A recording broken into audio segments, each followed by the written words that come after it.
ಉದ್ದಿಮೆ ಅಂತಂದ್ರೆ ಕುರಿ ಮತ್ತು ಮೇಕೆ ಸಾಕಾಣಿಕೆ ಅಂತ. ಅದರಲ್ಲೂ ಯಥೇಚ್ಛವಾಗಿ ಪ್ರಾಮುಖ್ಯತೆ ಯಾಕೆ ಪಡಿತಾ ಇದೆ ಅಂದ್ರೆ ಮೊದಲು ಸಂಚಾರಿ ಪದ್ಧತಿ ಅಂತಿತ್ತು, ಈಗ ಕೊಟ್ಟಿಗೆ ಪದ್ಧತಿಯಲ್ಲಿ ಕುರಿ ಸಾಕಾಣಿಕೆ ಅಂತ ಹೊಸ ಒಂದು ತಂತ್ರಜ್ಞಾನ ಅಂತ ಹೇಳ್ಬೋದು. ಅಲ್ಲಿನ ತಮ್ಮದೇ ಒಂದು ಪರಿಚಯ ಮಾಡಿಸೋದ್ರ ಜೊತೆಗೆ ಕುರಿ ಸಾಕಣೆ ಕುರಿತು ಮಾಹಿತಿಯನ್ನು ಸಹ ನೀಡಿದ್ವಿ. ಈಗ ಆ ಸಂಚಿಕೆಯ ಸಣ್ಣ ತುಣುಕನ್ನ ನೋಡೋಣ ಬನ್ನಿ. ನನ್ನ ಎಜುಕೇಷನ್ BCom ಮುಗಿದಿದೆ ಗುಲ್ಬರ್ಗಾ ಯೂನಿವರ್ಸಿಟಿಯಲ್ಲಿ. ಮತ್ತು ನಾನು ಮಲ್ಟಿನ್ಯಾಷನಲ್ ಕಂಪ್ನಿಯಲ್ಲಿ ಟಾಟಾ ಇಂಡಿಕಾಮ್ನಲ್ಲಿ 4 ವರ್ಷ ಸತತ ಟಾಟಾ ಸೇಲ್ಸ್ ಮ್ಯಾನೇಜರ್ ಅಂತಂದು ಕೆಲಸ ವೃತ್ತಿಯಲ್ಲಿ ಇದ್ದೆ. ಮತ್ತು ಅದು ಆದ ನಂತರ ನನ್ನ ಇದ್ದ ಜಮೀನಲ್ಲಿ ನಾನು ಕಬ್ಬನ್ನು ಬಳಸ್ತಿದ್ದೆ. ಆದರೆ ಆ ಕಬ್ಬಿಗೆ ರೇಟ್ ಕರೆಕ್ಟ್ ಸಿಗಲದ ಬಟ್ಟಿಗೆ ಮತ್ತು ಇದಕ್ಕೊಂದು ಅಟ್ಯಾಚ್ಮೆಂಟ್ ಒಂದು ಅಗ್ರಿಕಲ್ಚರ್ ಬೇಸ್ಡೇ ಒಂದು ಯಾವಾದರೆ ಇದಕ್ಕೆ ಕೂಡ ಮಲ್ಟಿ ಏನರ ಬೇಕು ಯಾವಾದರೆ ಒಂದು ವೃತ್ತಿ ಬೇಕಂತ ವಿಚಾರ ಮಾಡಿ ಅವಾಗ ವಿಚಾರ ಮಾಡಿದಾಗ ಇದೊಂದು ಎಲ್ಲ ಸರ್ವೆ ಮಾಡಿದ ನಂತರ ಕುರಿ ಸಾಕಾಣಿಕೆ ಪ್ರಾಫಿಟೇಬಲ್ ಅಂತ ಅನಿಸ್ತು. ಫಸ್ಟ್ ಸ್ಟಾರ್ಟ್ ಮಾಡಿದ್ದು ತಂದಿದ್ದು ನಮ್ಮ ಬಸವನ ಬಾಗೇವಾಡಿಯಲ್ಲಿ ತಂದಿದೆ ಎಳೆಗ ಮತ್ತು ಕುರಿ. ಮತ್ತು ಈಗ ನೆಕ್ಸ್ಟ್ ರಾಜಸ್ಥಾನದಲ್ಲಿ ಶಿರೋಯಿ ತಂದಿದ್ದೀನಿ. ಈಗ ಇದ್ರಾಗೂ ಮಂತ್ಲಿ ತಂದ ತಕ್ಷಣ ಇದಕ್ಕೆ ಡಿವಾರ್ಮಿಂಗ್ ಮಾಡಿ ವ್ಯಾಕ್ಸಿನೇಷನ್ಸ್ ಮಾಡಿಸಿದ್ದೀನಿ. ET ಎಂಟ್ರೋಟಾಕ್ಸಿಮಿನಿಯಾ ಮತ್ತು ನೆಕ್ಸ್ಟ್ PPR ನೆಕ್ಸ್ಟ್ ಮತ್ತು ಅದಕ್ಕಾದ ನಂತರ HS ಇವೆಲ್ಲ ವ್ಯಾಕ್ಸಿನೇಷನ್ ಮಾಡಿದ್ದೀನಿ. ಇವು ಶೆಡ್ ನಾನು ಎಲ್ಲ ಕಡೆ ನೋಡಿ ಮಾಡಿ ಇದು ಮಲ್ಟಿ ಗ್ರೇಜಿಂಗ್ ಅಂತ ವಿಚಾರ ಮಾಡಿ ನಾನು ಮಾಡಿದ್ದೀನಿ. ಇದರಲ್ಲಿ ಬೇಕಿತ್ತು ನಮ್ಮ ಈಗ ಈ ಶೆಡ್ ಸ್ಟ್ರಕ್ಚರ್ ಹೆಂಗಿದೆ ಅಂತಂದ್ರೆ ಈಗ ನಾನು ಪಲ್ಟಲ್ನಲ್ಲಿ ನೋಡಿ ಬಂದಿದ್ದೆ. ಆಗ ಆ ಸಕ್ಸಸ್ ಫಾರ್ಮ್ ನೋಡಿ ನಾ ಅವ್ರದ್ದು ವಿಚಾರದಲ್ಲಿ ಇದು ಟ್ರೈನಿಂಗ್ ತೊಗೊಂಡು ಮತ್ತು ನಮ್ಮ ಇಲ್ಲಿ KVKನಾಗೂ ಟ್ರೈನಿಂಗ್ ತೊಗೊಂಡು ಆ ಟ್ರೈನಿಂಗ್ ಮುಖಾಂತರ ಅವ್ರಲ್ಲಿಂತ ಸ್ವಲ್ಪ ಸಜೆಷನ್ಸ್ ತೊಗೊಂಡು ನಾ ಇದಕ್ಕೆ ಈ ಸ್ಟ್ರಕ್ಚರ್ ತಯಾರು ಮಾಡ್ತೇವೆ. ಪೂರ್ವ ಪಶ್ಚಿಮಲಿಂತ 40/80 ನಂದು ಸ್ಟ್ರಕ್ಚರ್ ಇದೆ. ಕೃಷಿ ವಿಜ್ಞಾನ ಕೇಂದ್ರ ಕಲಬುರಗಿಲಿಂತ ನಮ್ಮ ಮಂಜುನಾಥ್ ಪಾಟೀಲ್ ಸರ್ ಅವರಿಂದ ಸಲಹೆ ಸೂಚನೆ ತೊಗೊಂಡಿರ್ತೀನಿ. ಮತ್ತು ಅವ್ರು ಕೂಡ ನಾನು ಯಾವಾಗಲೂ ಸಂಪರ್ಕನಲ್ಲಿದ್ದೀನಿ. ಮತ್ತು ಅವ್ರ ಇದರಿಗೆ ನಾವು ನೇತೃತ್ವನಾಗೆ ನಾವು ಟ್ರೈನಿಂಗ್ ತೊಗೊಂಡು ಮುಂದೆ ಯಾವುದೇ ನಮಗೇನು ಪ್ರಾಬ್ಲಮ್ ಆಗ್ತದೆ ಅಂತಂದ್ರೆ ಅವ್ರು ಬಂದಿರ್ತಾರೆ. ಬಂದು ಏನು ಎಲ್ಲ ಸಲಹೆ ಸೂಚನೆ ಮಾಡಿ ಟ್ರೀಟ್ಮೆಂಟ್ ಸಾಲಿ ಎಲ್ಲ ಅವರೇ ಕೊಡ್ತಾರೆ. ಇತ್ತೀಚಿನ ದಿನಗಳಲ್ಲಿ ಪಶುಸಂಗೋಪನೆಯಲ್ಲಿ ಅತಿ ಹೆಚ್ಚು ಪ್ರಾಮುಖ್ಯತೆ ಪಡೆಯುತ್ತಿರುವಂತಹ ಉದ್ದಿಮೆ ಎಂದರೆ ಕುರಿ ಅಥವಾ ಆಡು ಸಾಕಾಣಿಕೆ. ಈ ಎಳಗ ಕುರಿ ಮತ್ತೆ ಕೆಂಗುರಿದ ಒಂದು ವಿಶೇಷತೆ ಏನಂತಂದ್ರೆ ಪುಣ್ಯಗಾಗಿ ಸಾಕುವಂತ ತಳಿಗಳಲ್ಲ, ಇದು ಮಾಂಸಕ್ಕಾಗಿ ಸಾಕುವಂತಾನೆ ತಳಿ. ಮತ್ತೊಂದು ವಿಶೇಷತೆ ಏನಂತಂದ್ರೆ ಈ 2 ತಳಿಗಳು 3 ತಿಂಗಳ ಇರುವಂತಹ ಗಂಡು ಕುರಿ ಮರಿಗಳು ಏನಿರ್ತಾವ ಅವು 15ರಿಂದ 18 kg ತೂಕ ಪಡ್ಕೊಂತಾವ. ಅದು ಬಹಳ ವಿಶೇಷತೆ. ಅದನ್ನ ನಾವು ಇದನ್ನ ಗಮನದಲ್ಲಿಟ್ಟುಕೊಂಡು ಮಾಂಸಕ್ಕಾಗಿ ಸಾಕಬೇಕಾಗುತ್ತೆ. ಜಮನಾಪುರಿ ತಳಿ ಅಂತಂದು ಉತ್ತರ ಭಾರತದಲ್ಲಿ ಇರುವಂತಹ ಜಮನಾಪುರಿ ತಳಿ ಆಗಿರ್ಬೋದು, ಇಲ್ಲಾಂದ್ರೆ ಬಾರ್ಬಾರಿ ತಳಿ ಅಂತಂದು, ಇಲ್ಲಾಂದ್ರೆ ಸಿರೋಯಿ ತಳಿ ಅಂತಂದು, ಬೀಟಲ್ ತಳಿ, ಇವನು ಕೂಡ ನಾವು ಈ ಕೊಟ್ಟಿಗೆ ಪದ್ಧತಿಯಲ್ಲಿ ಕೂಡ ಸಾಕಬಹುದು. ಒಂದು ಟಗರು 20ರಿಂದ 25 ಹೆಣ್ಣು ಕುರಿಗಳಿಗೆ ಗರ್ಭಾವಸ್ಥೆ ಮಾಡಲು ಅಷ್ಟು ಶಕ್ತಿಯುತವಾಗಿರುತ್ತದೆ. National Agricultural Bank for Rural Development ಅಂತಂದು ಅವ್ರ ಕಡೆಯಿಂದ 100 ಕುರಿ ಅಥವಾ 100 ಆಡ ಒಂದು 5 ಟಗರಗಳು ಅದು ಓದಗಳನ್ನು ಸಾಕಿದ್ರೆ 24 ಲಕ್ಷ ರೂಪಾಯಿ ಒಂದು ಇದನ್ನು ಕೊಡ್ತಾ ಇದ್ದಾರೆ, ಸಾಲವನ್ನು ಕೊಡ್ತಾ ಇದ್ದಾರೆ. ಅದರಲ್ಲಿ 25% ಜನರಲ್ ಅವರಿಗೆ ಸಬ್ಸಿಡಿ, 33% SC/ST ಗಳಿಗೆ ಸಬ್ಸಿಡಿ ಇದೆ. ಒಂದೇದು ಇದರಲ್ಲಿ ಹೆಂಗಿದೆ ಅಂತಂತಂದ್ರೆ ಒಂದು ಗಬ್ಬ ಆಡಿತಂದ್ರೆ ಅಂತಂತಂದ್ರೆ 1 ತಿಂಗಳಾಗಿ ಇರ್ತದೆ. ಈ ಮರಿ 3 ತಿಂಗಳ ತನಕ ಬರೀ ತಾಯಿ ಹಾಲಿನ ಮೇಲೆ ಅವಲಂಬಿತಿರ್ತದೆ. ಆ ತಾಯಿ ಹಾಲು 3 ತಿಂಗಳ ತನಕ ಮುಗಿತಂತಂದ್ರೆ 3-4 ತಿಂಗಳಾಗ ನಿಮ್ಗೆ 2 ಮರಿ ಉಸ್ಮಾನಾಬಾದಿ 2 ಮರಿ ಕೊಡುತ್ತೆ. 2 ಮರಿ ಮಾರಿದ್ರಂತಂದ್ರೆ 1 ಮರಿಗೆ ಮಿನಿಮಮ್ 3,000 ರೂಪಾಯಿ ಹೋಗುತ್ತೆ. ಆ ಮರಿ ನಾವು ತಂದಿ ಆಡಕ್ಕೆ 2-3 ತಿಂಗಳಾಗ ಡಬಲ್ ರೊಕ್ಕ ನಮ್ಗೆ ಸಿಗುತ್ತೆ. ಮತ್ತು ನಮ್ಮ ಆಡು ಫ್ರೀ ಆಗಿಬಿಡ್ತದೆ. ನೋಡಿದ್ರಲ್ಲ, ಕುರಿ ಸಾಕಣೆಯಿಂದ ರೈತರು ಹೇಗೆ ಆರ್ಥಿಕವಾಗಿ ಸದೃಢರಾಗಬಹುದು ಅಂತ. ಬನ್ನಿ ಈಗ ಮತ್ತಷ್ಟು ಮಾಹಿತಿಯನ್ನ ತಿಳಿದುಕೊಳ್ಳೋದಕ್ಕೆ ನೇರವಾಗಿ ನೇರ ಫೋನ್ ಕಾರ್ಯಕ್ರಮಕ್ಕೆ ಹೋಗೋಣ.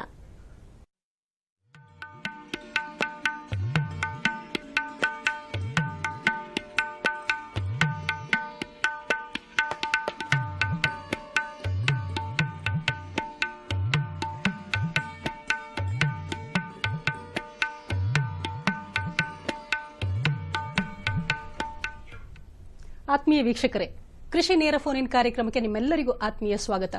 ಕೊಟ್ಟಿಗೆ ಪದ್ಧತಿಯಲ್ಲಿ ಕುರಿ ಮತ್ತು ಮೇಕೆಯನ್ನ ಸಾಕುವುದು ಹೇಗೆ ಅನ್ನೋದನ್ನ ತಿಳಿಸ್ಕೊಡೋಕೋಸ್ಕರ ಬಿಸಿಲನಾಡದ ಕಲಬುರಗಿಯಿಂದ ನಮ್ಮ ಜೊತೆ ಮಾತಾಡಬೇಕು ಅಂತ ಅನಿಲ್ ಅವರು ಬಂದಿದ್ದಾರೆ. ಹಾಗೆ ಡಾಕ್ಟರ್ ಮಂಜುನಾಥ್ ಪಾಟೀಲ್, ಇವರು ಪಶುವಿಜ್ಞಾನಿಗಳು, ಇವರು ಕೂಡ ಬಂದಿದ್ದಾರೆ. ನಿಮ್ಮೆಲ್ಲರಿಗೂ ಪ್ರೀತಿಯಿಂದ ಈ ಕಾರ್ಯಕ್ರಮಕ್ಕೆ ಸ್ವಾಗತವನ್ನು ಬಯಸ್ತಾ ಇದ್ದೀನಿ. ಮುಖ್ಯವಾಗಿ ಕೊಟ್ಟಿಗೆ ಪದ್ಧತಿಯಲ್ಲಿ ಕುರಿ ಮತ್ತು ಮೇಕೆಯನ್ನು ಸಾಕೋದು ಹೇಗೆ ಇದೊಂದು ವಿಶೇಷವಾದಂತಹ ಒಂದು ಕ್ರಮ ಅಂತ ನಾವು ಅನ್ಕೊಂಡಿದೀವಿ. ರೀಕ್ಯಾಪ್ ಅನ್ನು ಕೂಡ ನೋಡಿದೀವಿ. ಅನಿಲ್ ಅವರೇ, ನೀವೀಗ ಈ ಒಂದು ಪಾರಂಪರಿಕ ಪದ್ಧತಿ ಮತ್ತು ಈಗ ಕೊಟ್ಟಿಗೆ ಪದ್ಧತಿ ಅಂತ ಶುರುವಾಗಿದೆ, ಕುರಿ ಮತ್ತು ಮೇಕೆಯನ್ನ ಸಾಕೋದು, ಇದ್ರ ಬಗ್ಗೆ ನಮ್ಮ ವೀಕ್ಷಕರಿಗೆ ಏನ್ ಹೇಳ್ತೀರಿ? ಪಾರಂಪರಿಕ ಪದ್ಧತಿಯಲ್ಲಿ ಮೇಡಮ್, ಅದಕ್ಕೆ ಹೊಲ ಪಾರಂಪರಿಕ ಪದ್ಧತಿಯಲ್ಲಿ ಆಡು ಸಾಕಾಣಿಕೆ ಬಗ್ಗೆ ಬಹಳಷ್ಟು ರೋಗ ಅಂಟ್ಕೊತಿದೆ. ಆದ್ರೆ ಅದಕ್ಕೆ ನಾವು ಕೊಟ್ಟಿಗೆ ಪದ್ಧತಿಯಲ್ಲಿ ಮಾಡಿದ್ರೆ ಅಂತಂದ್ರೆ ಅದಕ್ಕೆ ಯಾವುದೇ ರೋಗ ಅಲ್ಲಿ, ಯಾವುದೇ ಜೀವಾಣು, ಯಾವುದೇ ಪ್ರಾಬ್ಲಮ್ ಅದಕ್ಕಾಗಲ್ಲ, ರೋಗ ರುಜಿನವನ್ನು ತಡೆಗಟ್ಟಬಹುದು. ಮತ್ತು ಅದಕ್ಕೆ ನೀವು ಎಷ್ಟು ಫಾಡರ್ ಫೀಡ್ ಎಷ್ಟು ಮಾಡ್ತೀರಿ ಮತ್ತು ಅದಕ್ಕೆ ಹ್ಯಾಂಗ್ ನೀವು ನೋಡ್ಕೋಬಹುದು ಅನ್ನೋದು ಅಬ್ಸರ್ವೇಷನ್ ನಿಮ್ಮ ಹತ್ರ ಇರುತ್ತೆ. ಅದ್ರ ಪ್ರಕಾರ ನೀವು ಮಾಡ್ಕೋಬಹುದು. ಅದು ಈಗ ನಿಮ್ಮ ಮನೆಯಲ್ಲಿ ಕೊಟ್ಟಿಗೆ ಪದ್ಧತಿಯನ್ನು ಯಾವ ರೀತಿ ಮಾಡ್ಕೊಂಡಿದ್ದೀರಿ? ನೀವು ಕೊಟ್ಟಿಗೆ ಪದ್ಧತಿಯನ್ನೇ ಬಳಸ್ಕೊಂಡಿದ್ದೀರಲ್ವಾ? ಯಾವ ರೀತಿ ಅದನ್ನ ಒಂದು ನಿರ್ವಹಣೆ ಮಾಡ್ತಾ ಇದ್ದೀರಿ ನೀವು? ನಾವು ಸೆಮಿ ಗ್ರೇಸಿಂಗ್ ಪದ್ಧತಿಯಲ್ಲಿ ನಾವು ಕೊಟ್ಟಿಗೆಯನ್ನು ತಯಾರಿಸಿವಿ. ಅದರಲ್ಲಿ ಯಾವಾಗ ಅವರಿಗೆ ಅನಿಸುತ್ತೆ ನೆರಳಿನಲ್ಲಿ ಕೂಡಬಹುದು, ಅವಾಗ ನೆರಳಿನಲ್ಲಿ ಕೂಡುತ್ತೆ. ಯಾವಾಗ ಅದಕ್ಕೆ ಬೇಕಾದಾಗ ಬಿಸಿಲಲ್ಲಿ ಕೊಡಬಹುದು. ಮತ್ತು ಅದಕ್ಕೆ ನಾವು ಅಲ್ಲೇ ಆಹಾರ, ಅಲ್ಲೇ ತಿಂಡಿ, ಅಲ್ಲೇ ಮತ್ತು ನೀರಿನ ವ್ಯವಸ್ಥೆ ಮಾಡಿದ್ದೀವಿ ಮೇಡಮ್. ಇದು 6 ತಿಂಗಳಿಂದ ನೀವು ಈ ಒಂದು ಕೆಲಸವನ್ನು ಮಾಡ್ತಾ ಇದ್ದೀರಾ? ಹೌದು ಮ್ಯಾಮ್, 6 ತಿಂಗಳಿಂದ ಮೊದಲು ಇದಕ್ಕೆ 2 ವರ್ಷದಿಂದ ಇದಕ್ಕೆ ಸರ್ವೆ ಮಾಡ್ತಾ ಇದೆ ಮೇಡಮ್. ಇದ್ರ ಬಗ್ಗೆ ನಾಲೆಜ್ ತಗೊಂಡು ಆಮೇಲೆ ಇದ್ರ ಬಗ್ಗೆ ಇದ್ರ ಬಗ್ಗೆ ಅನುಭವವನ್ನು ತಿಳ್ಕೊಂಡು ಮಿನಿಮಮ್ 6,000 ಕಿಲೋಮೀಟರ್ ಇಂಡಿಯಾದಲ್ಲಿ ಸುತ್ತಾಡಿ ಎಲ್ಲೆಲ್ಲಿ ರಾಜಸ್ಥಾನ್ ಮತ್ತು ಬಾರಾಮತಿ, ಫಲ್ಟನ್ ಎಲ್ಲ ಕಡೆ ತಿರುಗಾಡಿ ಮತ್ತೆ ಇದಕ್ಕೆ ಲಾಸ್ಟಿಗೆ ನಾವು ಇದಕ್ಕೆ 6 ತಿಂಗಳಿಂದ ನಾವು ಇದಕ್ಕೆ ಕೈ ಹಾಕಿದ್ದೀವಿ. ಅಂದ್ರೆ ನೀವು ಇಷ್ಟೆಲ್ಲ ಕಡೆ ನೀವು ಟ್ರೈನಿಂಗ್ ತಗೊಂಡು ಇಲ್ಲಿ ಬಂದ್ರಿ, ನಿಮ್ಗೆ ಇದಕ್ಕೊಂದು ಯಾರು ಇನ್ಸ್ಪಿರೇಷನ್, ಸ್ಫೂರ್ತಿ ಹೇಗೆ ನಿಮ್ಗೆ ಏನ್ ಅನಿಸ್ತು ಅದನ್ನ ನೋಡಿದಾಗ? ಇದು ನೋಡ್ರಿ ಮೇಡಮ್, ನಾನು ಮೊದಲು ಒಂದು ಬಿಸ್ನೆಸ್ ಮಾಡ್ತಿದ್ದೆ, ಅದ್ರ ಕಾಂಪಿಟೇಷನ್ ಬಹಳ ಇತ್ತು. ಇದಕ್ಕೇನಿದೆ, ಬಂಗಾರ ನಂಬಲ್ಲಿ ಇದ್ರೆ ಅದಕ್ಕೆ ಇವತ್ತಿನ ನಾಳೆಗೆ ರೇಟ್ ಫ್ಲಕ್ಚುಯೇಷನ್ ಆಗ್ಬೋದು. ಆದ್ರೆ ಕುರಿ ಇತ್ತಂತಂದ್ರೆ ಎಷ್ಟು ದಿನ ಇರ್ತೀರ ಅಷ್ಟು ನೀವು ವ್ಯಾಲ್ಯೂ ಅದ್ರ ಬೆಳ್ಕೋತ ಹೋಗ್ತದೆ. ಈ ನಿಮ್ಮಲ್ಲಿ ಕುರಿ ಇತ್ತು ಅಂತಂದ್ರೆ ಯಾವಾಗ್ಲೂ ನಿಮ್ ಕಿಶದಾಗ ATM ಇದ್ದಂಗೆ. ಈ ಪದ್ಧತಿನಾಗ ನಮ್ಗೆ ಮತ್ತೆ ಇದು ಕಾಂಪಿಟೇಷನ್ ಇಲ್ಲ, ಝೀರೋ ಕಾಂಪಿಟೇಷನ್. ಮತ್ತೆ ಇದಕ್ಕೇನು ಗ್ರೇಸಿಂಗ್ ಅಲ್ಲಿ ಮತ್ತೆ ನೀವು ಸೆಮಿ ಗ್ರೇಸಿಂಗ್ ಅಲ್ಲಿ ಮತ್ತೆ ನೀವು ಅದೇ ಸ್ಟಾಲ್ ಫೀಡಿಂಗ್ ನಾಗ ನೀವು ಇದಕ್ಕೆ ಬೆಳೆಸಿದ್ರ ಅಂತಂದ್ರೆ ಬಹಳ ನೀವು ಇನ್ಕಮ್ ಗಳಿಸಬಹುದು ಅನ್ನೋದು ನನಗೆ ಇದು ತಿಳಿತು. ಅದ್ರಲ್ಲಿ ಆ ಕಾರಣಕ್ಕೆ ನಾ ಇದು ಈ ಕೆಲಸದಲ್ಲಿ ಎಷ್ಟೋ ಜನ ವಿದ್ಯಾವಂತರು ಕೆಲಸ ಸಿಗಲಿಲ್ಲ ಅಂತ ಬೇಜಾರು ಮಾಡ್ಕೋತಾರೆ, ಏನ್ ಕೆಲಸ ಹುಡ್ಕೊಂಡು ಹೋಗಲಿ ಅಂತ ಹೇಳ್ತಾರೆ. ಅಂತದ್ರಲ್ಲಿ ನೀವು ಇಷ್ಟೊಂದು ಪದವಿಯನ್ನ ಪಡ್ಕೊಂಡು, ತರಬೇತಿ ಪಡ್ಕೊಂಡು ತುಂಬಾ ಹೆಮ್ಮೆಯಿಂದ ಹೇಳ್ಕೊಳ್ತಾ ಇದ್ರಿ, ಕುರಿ ಮತ್ತು ಮೇಕೆ ಸಾಕಾಣಿಕೆ ಮಾಡುವುದು ನಿಜವಾಗ್ಲೂ ಹೆಮ್ಮೆಯ ವಿಚಾರ ಅಂತ. ಮಂಜುನಾಥ್ ಪಾಟೀಲ್ ಅವರೇ, ಇವರು ಹೇಳ್ತಾ ಇದ್ದಾರೆ ಕುರಿ ಮತ್ತು ಮೇಕೆ ಸಾಕಾಣಿಕೆಯಿಂದ ಇಷ್ಟೊಂದು ಲಾಭ ಇದೆ ಅಂತ. ನೀವು ಒಬ್ಬ ಪಶು ವಿಜ್ಞಾನಿಯಾಗಿ ಇದನ್ನ ಯಾವ ರೀತಿ ಮುಂದುವರ್ಸ್ಕೊಂಡು ಹೋಗಬಹುದು, ಯಾವ ರೀತಿ ಒಂದು ಲಾಭವನ್ನ ತಂದ್ಕೊಡುತ್ತೆ ಅಂತ ಹೇಳಕ್ ಇಷ್ಟಪಡ್ತೀರಿ? ಖಂಡಿತವಾಗಿ ಮೇಡಮ್, ಇದಕ್ಕೆ ಲಾಭದಾಯಕ ಹುದ್ದೆ ಅಂತಾನೆ.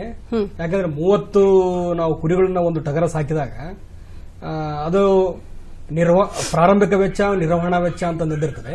ಈ ಪ್ರಾರಂಭಿಕ ವೆಚ್ಚದಲ್ಲಿ ಕುರಿ ಶೆಡ್ ಆಗಿರ್ಬೋದು, ಆಮೇಲೆ ಮೇವಿನ ಬ್ಯಾಂಕ್ ಸ್ಥಾಪನೆ ಆಗಿರ್ಬೋದು, ಅದು ಒನ್ ಟೈಮ್ ಇನ್ವೆಸ್ಟ್ಮೆಂಟ್ ಆಗಿರ್ತದೆ. ಆದ್ರೆ ನಿರ್ವಹಣಾ ವೆಚ್ಚ ಅಂತಂದ್ರೆ ನಾವು ಕುರಿಗಳನ್ನು ಖರೀದಿ ಮಾಡೋದು, ಅದಕ್ಕೆ ಪಶುಗಳಿಂದ ಈ ಪಶುವೈದ್ಯಾಧಿಕರಣ ಚಿಕಿತ್ಸೆ ಮಾಡೋದೆಲ್ಲ ಇರ್ತದೆ. ಆದಾಯ ನಾವು ನೋಡಿದಾಗ ನಿವ್ವಳ ಆದಾಯ 1 ವರ್ಷ ಆದ್ಮೇಲೆ ನಾವು ಗಂಡು ಕುರಿಗಳನ್ನು ಮಾರಾಟ ಮಾಡ್ತೀವಿ, ಆಮೇಲೆ ಇಕ್ಕಿಯನ್ನು ಮಾರಾಟ ಮಾಡ್ತಿರ್ತೀವಿ. ಅದನ್ನೆಲ್ಲ ನೋಡಿದಾಗ 30 ಕುರಿಗಳಿಂದ ಸರ್ವೇ ಸಾಮಾನ್ಯವಾಗಿ ಒಬ್ಬ ರೈತ 50,000 60,000 ರೂಪಾಯಿ ಲಾಭ ಗಳಿಸ್ತಾನೆ. ಅದು ಬಹಳ ಮುಖ್ಯ. ನಾವು ಸೊ ಈ ಲಾಭವನ್ನ ದೃಷ್ಟಿಯಲ್ಲಿ ಇಟ್ಕೊಂಡು ನೋಡಿದಾಗ ಇದು ಅತ್ಯುತ್ತಮವಾದಂತಹ ಕಸುಬು ಅಂತ ನಾವು ಹೇಳ್ಬೋದು. ನಾವು ಈಗ ನಮ್ಗೊಬ್ರು ಕರೆ ಮಾಡಿದ್ದಾರೆ, ಭರತ್ ಅಂತ ನರಸೀಪುರದಿಂದ. ಹಲೋ ಹಲೋ, ನಮಸ್ತೆ ಭರತ್ ಅವರೇ. ಭರತ್ ಅಂತ. ಹಾ, ಏನ್ ಮಾಡ್ಕೊಂಡಿದ್ದೀರಿ ಭರತ್? ಮೇಡಮ್, ನಾನು ವರ್ಕ್ ಮಾಡ್ತಾ ಇದ್ದೀನಿ ಒಂದು ಕಂಪ್ನಿಯಲ್ಲಿ. ಸೊ ಮೇಡಮ್, ಇವಾಗ ಕೊಟ್ಟಿಗೆ ರೀತಿಯಲ್ಲಿ ಕುರಿ ಮತ್ತೆ ಮೇಕೆ ಸಾಕಾಣಿಕೆ ಮಾಡೋದಕ್ಕೆ ನಮ್ಮದಿಂದ ಏನ್ ಸೌಲಭ್ಯ ಇದೆ ಅಂತ ಸರ್ನ ಕೇಳಬೇಕಿತ್ತು. ಅವರೊಂದು ಕಂಪನಿಯಲ್ಲಿ ಕೆಲಸ ಮಾಡ್ತಾ ಇದ್ದಾರಂತೆ. ಈ ಕೊಟ್ಟಿಗೆ ಪದ್ಧತಿಯಲ್ಲಿ ನಾನು ಕೂಡ ಕುರಿ ಮತ್ತು ಮೇಕೆ ಸಾಕಾಣಿಕೆ ಮಾಡಬೇಕು ಅಂತ ಅನ್ಕೋತಾ ಇದ್ದೀನಿ, ಏನ್ ಹೇಳ್ತೀರಿ? ಅದೇ ಈಗ ಭರತ್ ಅವ್ರೆ, ಏನಿಲ್ಲ, ಒಂದು ನಬಾರ್ಡ್ಲಿಂದ ಅಂದ್ರೆ first come first serve basis ಮೇಲೆ ಅವರು ನಿಮ್ಗೆ ಲೋನ್ ಸ್ಯಾಂಕ್ಷನ್ ಮಾಡ್ತಾ ಇದ್ದಾರೆ. ಒಂದೇದು ಏನಂತಂದ್ರೆ ನಾವು ಒಂದು 20 ಅಂದ್ರೆ 400 ಕುರಿಗಳನ್ನು ಮತ್ತೆ 24 ಟಗರುಗಳನ್ನು ಸಾಕಿದಾಗ, ಅಂದ್ರೆ ಬ್ರೀಡಿಂಗ್ ಪರ್ಪಸ್ಗೆ ಅದು ಸಾಕಿದಾಗ ಅವರೊಂದು 24 lakhs ಸ್ಯಾಂಕ್ಷನ್ ಮಾಡ್ತಾ ಇದ್ದಾರೆ. ಬಟ್ ಮೊದಲೇದೇನಂತಂದ್ರೆ ನೀವು ಮೊದಲು ಕೊಟ್ಟಿಗೆನ ಕನ್ಸ್ಟ್ರಕ್ಷನ್ ಮಾಡಿರ್ಬೇಕು, ಎರಡನೇದು ಕುರಿಗಳನ್ನೆಲ್ಲ ತಂದಿರಬೇಕು, ಟಗರುಗಳನ್ನೆಲ್ಲ ತಂದಿರಬೇಕು. ಆಮೇಲೆ 6 ತಿಂಗಳ 1 ವರ್ಷ ಆದ್ಮೇಲೆ ನಿಮ್ಗ ಅದು ಚೆನ್ನಾಗಿ ಖಂಡಿತ ಅಂದ್ಮೇಲೆ ಅವ್ರು ಲೋನ್ ಸ್ಯಾಂಕ್ಷನ್ ಮಾಡೋರು. ಅದು ಬಹಳ ಮುಖ್ಯ. ಸೊ ಈ ರೀತಿಯ ಒಂದು ಸಹಾಯವನ್ನು ಭರತ್ ಅವರ ಹೆಚ್ಚಿನ ಮಾಹಿತಿಯನ್ನು ಈ ಕಾರ್ಯಕ್ರಮ ಆದ ನಂತರ ಅವರ ದೂರವಾಣಿ ಸಂಖ್ಯೆಯನ್ನು ಕೊಡ್ತೀವಿ, ನೀವು ಖಂಡಿತ ಅವರಿಗೆ ಕರೆ ಮಾಡಿ ಹೆಚ್ಚಿನ ಮಾಹಿತಿಯನ್ನು ಪಡೆಯಬಹುದು. ಕಲಬುರಗಿಯಿಂದ ಇನ್ನೊಬ್ರು ಕರೆ ಮಾಡಿದ್ದಾರೆ, ಮಲ್ಲಿಕಾರ್ಜುನ್ ಅಂತ. ಹಲೋ ನಮಸ್ತೆ ಸರ್. ನಮಸ್ತೆ ಮಲ್ಲಿಕಾರ್ಜುನ್ ಅವರೇ. ಮೇಡಮ್ ನಮಸ್ತೆ. ನಮಸ್ತೆ ನಮಸ್ತೆ, ಏನ್ ಮಾಡ್ಕೊಂಡಿದ್ದೀರಿ? ಸೀತಾಪುರ ತಾಲೂಕು ಗುಂಡ್ಗುರ್ತಿಯಿಂದ ಹಾ ಮಾತಾಡ್ತಾ ಇದ್ದೀನಿ. ಹಾ ಇದು ಕೊಟ್ಟಿಗೆ ಪದ್ಧತಿಯಲ್ಲಿ ಕುರಿ ಮತ್ತು ಮೇಕೆ ಸಾಕಾಣಿಕೆ. ಹೌದು. So, ಆ ಕೊಟ್ಟಿಗೆನ ಯಾವ ತರವಾಗಿ ಇರಬೇಕು, ನಿರ್ವಹಣೆ ಹೇಗೆ? ನಿರ್ವಹಣೆ ಹೇಗೆ, ಮತ್ತೆ ಇನ್ನೊಂದು ಕೊಟ್ಟಿಗೆನಲ್ಲಿ ನಾವು ಕಟ್ಟಡನ ಯಾವ ಯಾವ ರೀತಿಯಲ್ಲಿ ನಿರ್ಮಾಣವನ್ನು ಮಾಡಬೇಕು? ಖಂಡಿತ ಮಲ್ಲಿಕಾರ್ಜುನ್ ಅವರೇ, ನಿಮ್ಮ ಪ್ರಶ್ನೆಗೆ ಉತ್ತರ ಕೊಡ್ತೀವಿ. ಅವ್ರು ಹೇಳ್ತಾ ಇದ್ರೆ ಕೊಟ್ಟಿಗೆ ನಿರ್ವಹಣೆ ಮಾಡೋದು ಹೇಗೆ ಅನ್ನೋದು. ಕೊಟ್ಟಿಗೆಯನ್ನು ಮೊದಲು ಯಾವ ರೀತಿ ನೀವು ನಿರ್ಮಾಣ ಮಾಡಬೇಕಂತ ಕೇಳಿದ್ರಲ್ಲ, ಅದು ಉದ್ದನೆಯ ಭಾಗ, ಕೊಟ್ಟಿಗೆ ಉದ್ದನೆಯ ಭಾಗ ಏನಿರ್ತದೆ ಅದು ಪೂರ್ವ ಪಶ್ಚಿಮ ದಿಕ್ಕಿನಲ್ಲಿ ಇರಬೇಕಾಗತ್ತೆ. ನಂತರ ಆ ಜಾಗ, ಒಂದು ಕುರಿ ಮತ್ತೆ ಆಡುಗಳಿಗೆ ಎಷ್ಟು ಜಾಗ ಸ್ಥಳಾವಕಾಶ ಒದಗಿಸ್ಕೊಡ್ಬೇಕಂತಂದ್ರೆ 10 ರಿಂದ 15 ಚದರ ಅಡಿ ಜಾಗವನ್ನು ನಾವು ಕೊಡಬೇಕಾಗತ್ತದೆ. ಮತ್ತೆ ಇನ್ನೂ ಒಂದು ವಿಶೇಷತೆ ಏನಂತಂದ್ರೆ, ಯಾವತ್ತಿನ ಕುರಿ ಕಟ್ಟುವಂತ ಏನು ಸ್ಥಳ ಏನಿರ್ತದಲ್ಲ ಅದು ಯಾವತ್ತಿಗೆ ಹಸಿಯಾಗಿರಬಾರದು, ಒಣಗಿದ್ದೇ ಇರಬೇಕು. ಒಣಗಿದ ಪ್ರದೇಶ. ಹಸಿಯಾಗಿತ್ತಪ್ಪ ಅಂದ್ರೆ ಅದು ರೋಗಗಳಿಗೆ ಮೂಲ ಆಗುತ್ತೆ. ಯಾವುದೇ ಕುರಿ ಮತ್ತು ಆಡುಗಳ ಸಾಕಾಣಿಕೆ ಅದು ಬಹಳ ತಿಳ್ಕೊಳ್ಬೇಕಾದ ವಿಷಯ. ಈ ಎಲ್ಲ ವಿಷಯಗಳನ್ನ ಗಮನದಲ್ಲಿ ಇಟ್ಕೊಂಡು ನೀವು ಖಂಡಿತ ಇದರ ಬಗ್ಗೆ ಯೋಚನೆ ಮಾಡಬಹುದು. ಹಾಗೇನೆ ಅನಿಲ್ ಅವರೇ, ಈಗ ಯಾವ ರೀತಿಯ ತಳಿಗಳನ್ನ ನೀವು ಆಯ್ಕೆ ಮಾಡ್ಕೊಳ್ತೀರಿ? ನಾನು ಇದು ಸಾಕ್ಲಿಕ್ಕೆ ಮೇಡಮ್, ನನ್ನ ದೇಶಿ ತಳಿ ಅಂತಂದ್ರೆ ಉಸ್ಮಾನಾಬಾದಿ, ನನ್ನ ಕ್ಷೇತ್ರದೇನು ಇದು ವಾತಾವರಣಕ್ಕೆ ಏನು ಹೊಂದ್ಕೊಂಡಿದ್ದೇವೆ ಅದೇ ತಳಿ ನಾನು ಬಳಸ್ಕೊತಾ ಇದ್ದೀನಿ. ಆ ತಳಿಗೆ 20 ಆಡುಗಳಿಗೆ ಒಂದು ಬೋಯರ್ ಅಥವಾ ಜಮ್ನಾಪಾರಿ ಆ ಬ್ರೀಡ್ಲಿಂತ ಆಡು ಹೋತದ್ಲಿಂತ ಅದಕ್ಕೆ ಕ್ರಾಸಿಂಗ್ ಮಾಡಿಸ್ತೇನೆ. ಆ ಕ್ರಾಸಿಂಗ್ ಮಾಡಿ ಅದಕ್ಕೆ ಅದಕ್ಕೆ ಸಂಕಣಗೊಂಡು ಅದಕ್ಕೇನು ಮರಿ ಈತವಲ್ಲ, ಆ ಮರಿ ಏನದ 50% ಈಚ್ ಅಂತಂದಾಗ ಇದ್ರ ಇಸ್ಕೊಲ್ಟು ಅದಕ್ಕೆ ವೇಟ್ಗೇನು ಚಲೋ ಬರುತ್ತೆ. ಮತ್ತು ಅದ್ರ ಕೂಡ ನಮ್ಗೆ ರೋಗ ನಿರೋಧಕ ಶಕ್ತಿನೂ ಆ ಕ್ಷೇತ್ರದ ತಕ್ಕಾಗ ಬೆಳೀತದೆ. ಇನ್ನಷ್ಟು ಮಾಹಿತಿಯನ್ನು ಪಡೆಯೋಣ. ಕುಮಾರ್ ಅವರು ಅಥಣಿಯಿಂದ ಕರೆ ಮಾಡಿದ್ದಾರೆ. ಹಲೋ. ಹಲೋ. ಹಾ, ನಮಸ್ತೆ ಕುಮಾರ್. ಮೇಡಮ್, ಕೊಟ್ಟಿಗೆ ಪದ್ಧತಿಯಲ್ಲಿ ಕುರಿಗಳನ್ನ ಸಾಕ್ತಾ ಇದ್ದೀವಿ ಮೇಡಮ್, ಮೇಕೆಗಳನ್ನ.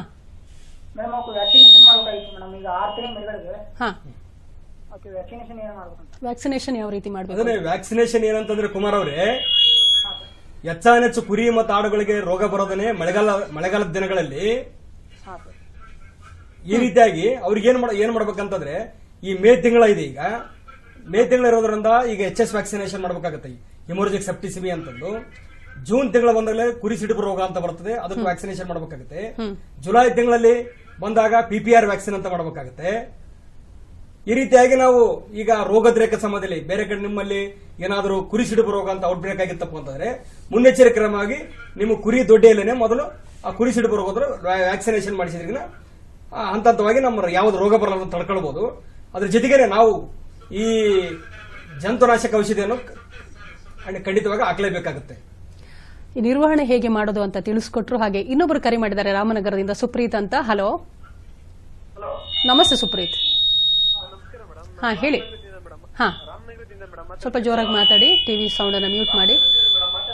ಹಾ ಮೇಡಮ್, ಇದು ನಾವು ಶೆಡ್ ಎಲ್ಲ ನಿರ್ಮಾಣ ಮಾಡಿದೀವಿ ಮೇಡಮ್. ಇದು ನಬಾರ್ಡಿಂದ ಏನೇನು ಫೆಸಿಲಿಟಿ ಸಿಗುತ್ತೆ ಅಂತ ಯಾರು ನಾವು ಸರಿಯಾಗಿ ಮಾಹಿತಿ ಕೊಡ್ತಾ ಇಲ್ಲ ಮೇಡಮ್. ಅದ್ರ ಬಗ್ಗೆ ಸ್ವಲ್ಪ ಇನ್ಫಾರ್ಮೇಶನ್. ಈಗಾಗಲೇ ಡಾಕ್ಟರ್ ಮಂಜುನಾಥ್ ಪಾಟೀಲ್ ಅವರು ಹೇಳಿದ್ರು ನಬಾರ್ಡ್ ಕಾರ್ಯಕ್ರಮದ ಬಗ್ಗೆ. ಇನ್ನಷ್ಟು ಮಾಹಿತಿಯನ್ನು ಖಂಡಿತ ನೀವು ಈ ಕಾರ್ಯಕ್ರಮ ಮುಗಿದ ನಂತರ ಅವರಿಗೆ ಕರೆ ಮಾಡಿ ಕೇಳಿ ಅಂತ ಹೇಳ್ತಾ ಮಾತುಕತೆಯನ್ನ ಮುಂದುವರ್ಸೋಣ. ಅನಿಲ್ ಅವರೇ, ಈಗ ಆಹಾರ ಮತ್ತು ನೀರನ್ನ ಹೇಗೆ ನಿರ್ವಹಣೆ ಮಾಡ್ತೀರಿ? ಕೆಲವರು ಅನ್ಕೊಳ್ತಾರೆ 400-300 ಮೇಕೆಗಳನ್ನು ಕಟ್ಕೊಂಡು ತುಂಬಾ ಕಷ್ಟ ಆಗುತ್ತೆ, ಯಾವ ರೀತಿ ಆಹಾರ ಕೊಡೋದು, ನೀರನ್ನ ನಿರ್ವಹಣೆ ಮಾಡೋದು ಅಂತ. ನೀವು ಯಾವ ರೀತಿ ಮಾಡೋದು? ಇದಕ್ಕೊಂದು ಈಸಿ ರೇಷಿಯೋ ಇದೆ ಮೇಡಮ್. 1 ಎಕರೆ ಹೊಲಕ್ಕೆ 30 ಮಿನಿಮಮ್ ಮೇಕೆ ಸಾಕ್ಬೋದು ನಾವು. ಆ ಮೇಕೆಗೆ ಒಂದು ಬಾಡಿ ವೇಟ್, ಎಷ್ಟು ಬಾಡಿ ವೇಟ್ ಇರುತ್ತೆ ಅದಕ್ಕೆ 10% ನೀವು ಅದಕ್ಕೆ ಆಹಾರ ಹಾಕ್ಬೋದು, ತಿಂಡಿ. ಮತ್ತು ಅದಕ್ಕೆ ಕಾನ್ಸಂಟ್ರೇಟ್ ಫುಡ್, ಸಮತೋಲನ ಆಹಾರ. ಒಂದು ಮೇಕೆಗೆ ಅಗರ್ ಈ ಡೆಲಿವರಿ ಆದ ನಂತರ 500 ಗ್ರಾಮ್, ಬಟ್ ಅದಕ್ಕೆ ಪಾರ್ಟ್ ವೈಸ್ ಬೆಳಿಗ್ಗೆ 250 ಗ್ರಾಮ್ ಮತ್ತು ಸಾಯಂಕಾಲ 250 ಗ್ರಾಮ್ ಈ ತರ ಕಾನ್ಸಂಟ್ರೇಟ್ ಫುಡ್ ಕೊಡಬೇಕು. ಮತ್ತು ಅದಕ್ಕೆ ಮಿನಿಮಮ್ ಇದು ಮೇಕೆಗೆ ಅಂತಂತಂದ್ರೆ 3 ರಿಂದ 4 ಲೀಟರ್ ಚಳಿಗಾಲದಲ್ಲಿ ಮತ್ತು ಬೇಸಿಗೆದಲ್ಲಿ 10 ಲೀಟರ್ ತನಕ ನೀರು ಕೊಡ್ಬೋದು. ಈಗ ಇನ್ನೊಂದು ಈ ಕುರಿ ಮತ್ತು ಮೇಕೆ ಸಾಕಾಣಿಕೆ ಮಾಡಿದಾಗ ಹಿಕ್ಕೆ ಸಿಗುತ್ತೆ, ಅದನ್ನ ನೀವು ಯಾವ ರೀತಿ ಅದನ್ನ ಉಪಯೋಗಿಸ್ಕೊಳ್ತೀರಿ? ಅದು ನಾವು ಸ್ವಂತ ನಮ್ಮ ಹೊಲಕ್ಕೆ ಅಂತಂತ ಆರ್ಗ್ಯಾನಿಕ್ ಪದ್ಧತಿ ಸಲಕ ನಾವು ಬೆಳೆಸ್ಕೋತೀವಿ. ಮತ್ತು ಅದಕ್ಕೆ ಭೂಮಿ ಫಲವತ್ತೆ ನಾವು ಕೆಮಿಕಲ್ ಫರ್ಟಿಲೈಸರ್ ಯೂಸ್ ಮಾಡ್ಲಾರ್ದೆ ಇದೇ ನಾವು ಇದ್ರದ್ದು ಹಿಕ್ಕೇನೆ ನಾವು ನಮ್ಮ ಇದಕ್ಕೆ ಹೊಲಕ್ಕೆ ರಿಯೂಸ್ ಮಾಡ್ಕೋತೀವಿ. ಆ ರಿಯೂಸ್ ಲಿಂತ ಇದು ಹೊಲದ ಫಲವತ್ತೆ 10 ಪಟ್ಟ ಹೆಚ್ಚಿಗಾಗುತ್ತೆ. ಈಗ ಡಾಕ್ಟರ್ ಮಂಜುನಾಥ್ ಪಾಟೀಲ್ ಅವರು ಇವರು ಆಹಾರದ ಬಗ್ಗೆ ಹೇಳಿದ್ರು, ಆದ್ರೂ ಕೆಲವರಿಗೇನೋ ಕುರಿ ಮತ್ತು ಮೇಕೆ ಜಾಸ್ತಿ ತೂಕ ಬರಬೇಕು, ಆವಾಗ್ಲೇನೆ ಅದು ಇದಾಗುತ್ತೆ. ಯಾವ ರೀತಿಯ ಒಂದು ಇದನ್ನ ಆಹಾರ ಕೊಟ್ರೆ ಒಳ್ಳೇದು? ಯಾವ ರೀತಿ ಆಹಾರ ಅಂತಂದ್ರೆ, ಒಂದು ಕುರಿ ಒಂದು 25ರಿಂದ 30 ಕುರಿಗಳು ನಾವು ಸಾಕಿದಾಗ 1 ಎಕರೆಯಲ್ಲಿ ಮೇವು ಬೆಳಿಬೇಕಾಗುತ್ತೆ. ಒಂದು ಇದರಲ್ಲಿ ನೀರಾವರಿ ಸೌಲಭ್ಯ ಇರಬೇಕಾಗುತ್ತೆ ಒಬ್ಬ ರೈತರಿಗೆ. 1 ಎಕರೆಯಲ್ಲಿ ಮೇವು ಬೆಳಿಬೇಕಂದ್ರೆ ಅದರಲ್ಲಿ ಒಂದೇ ತರಹದ ಮೇವು ಬೆಳಿಬಾರ್ದು. ಯಾವತ್ತಿಗಂದ್ರೆ ಹೈಬ್ರಿಡ್ ನೇಪಿಯರ್ ಹುಲ್ಲು ಅಂತಂದು, ಮತ್ತೆ ಮೆಕ್ಕೆಜೋಳ ಅಂತಂದು, ಇದ್ರಿಗೆ ಸ್ಟೈಲೋಜಾ ಅಂತ ಸೆಮಟ ಅಂತ ಮೇವು ಬರ್ತದ. ಅದ್ರ ಜೊತೆಗೇನೆ ಈ ಬದುಗಳ ಮೇಲೆ ಕರಿಜಾಲೆ ಗಿಡ, ಗ್ಲೇರಿಸಿಡಿಯಾ ಗಿಡ ಅಂತಂದು, ಮತ್ತೆ ನುಗ್ಗೆ ಗಿಡಗಳನ್ನ, ಬನ್ನಿ ಗಿಡಗಳನ್ನ, ಮಳೆ ಗಿಡಗಳನ್ನ ಇವನ್ನ ಹಾಕಿದಾಗ ಮಾತ್ರ ಅವನ್ನ ಕತ್ತರಿಸಿ ನಾವು ಇವಕ್ಕ ಕುರಿ ಮತ್ತು ಆಡುಗಳಿಗೆ ಹಾಕಬೇಕಾಗತ್ತೆ. ಇದ್ರ ಜೊತೆಗೇನೆ ತೂಕ ಜಾಸ್ತಿ ಮಾಡ್ಬೇಕಂತಂದ್ರೆ ಈ ಗರ್ಭಿಣಿ ಇರುವಂತಹ ಕುರಿಗಳಿಗೆ ಮತ್ತೆ ಹಾಲಿಡುವಂತಹ ಕುರಿ ಅಥವಾ ಆಡುಗಳಿಗೆ 250 ಗ್ರಾಂ ದಾಳಿ ಮಿಶ್ರಣ ನೀಡಬೇಕಾಗತ್ತೆ.